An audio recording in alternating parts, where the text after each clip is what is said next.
समजा एक 15-20 लाख रुपयाचं 25 लाख रुपयाचं कर्ज घ्यायचं असेल तर अनेक त्याच्यावर जो काही इंटरेस्टचं बर्डन आहे त्यामुळे अनेक पत्रकारांच्या पगारातनं ते परत करणं हे कदाचित कठीण जाऊ शकतं। त्यामुळे आज वेगवेगळ्या घटकांना आपण वेगवेगळ्या सवलती देतो, तशा प्रकारे आमच्या पत्रकारांकरता समजा एखादी इंटरेस्ट सबसिडीची आपण सवलत आणू शकलो तर ते थोडं कर्ज जे आहे ते त्यांच्या पगारामध्ये आपल्याला बसवता येईल आणि त्यातनं आपल्याला काही ना काही मला असं वाटतं की दिलासा त्यांना देता येईल। तर जरूर मी या संदर्भात माननीय मुख्यमंत्री महोदय यांच्याशी चर्चा करून अशा प्रकारची एखादी योजना आणण्याचा प्रयत्न आपण हा निश्चितपणे करू।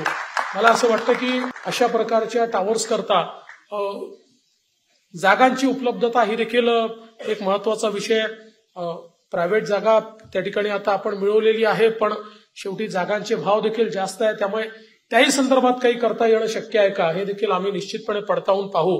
मला असं वाटतं की येत्या काळामध्ये आपल्या पत्रकार संघाने महाराष्ट्रातल्या किमान जे महसुली मुख्यालय आहेत या ठिकाणी असे प्रकल्प घेता येतील का, आणि मी तुम्हाला निश्चितपणे सांगतो की याकरता जी काही मदत लागेल म्हणजे मी माझ्या स्वतःच्या ऑफिसमध्ये आमचा एक अधिकारी तुम्हाला डेडिकेट करून देईल की जो या संदर्भातल्या अडचणी दूर करून आणि आपल्याला कशा प्रकारे हे काम करता येईल हा प्रयत्न आपण निश्चितपणे करू।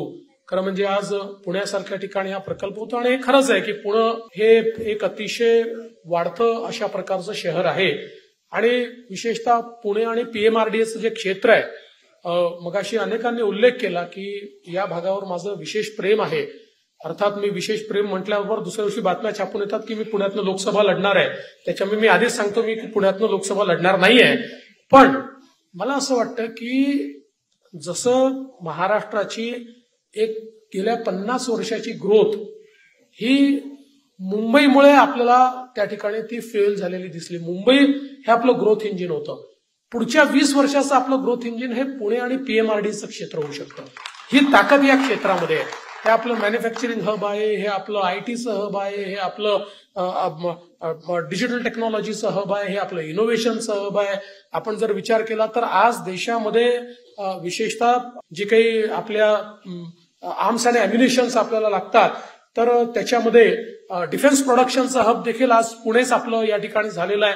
त्यामुळे भविष्यातलं जी ग्रोथ आहे ही ग्रोथ, आणि मी गेले अनेक वर्ष जो पुणे रिंग रोडचा विचार करतो किंवा त्याच्या पाठीमागे लागतो आणि आता तर आमचे शिंदेजी आणि अजित पवारजी आम्ही सगळेच त्याच्या पाठीमागे आहोत, याचं कारणच हे आहे की हा केवळ एक रोड नाही आहे तर ही एक डिफायनिंग मुवमेंट असणार आहे पुण्याच्या विकासातली की ज्यातनं पुण्यामध्ये आणि महाराष्ट्रामध्ये एक प्रचंड मोठी ग्रोथ या खरं म्हणजे रिंग रोडमुळे त्या ठिकाणी निर्माण होणार आहे।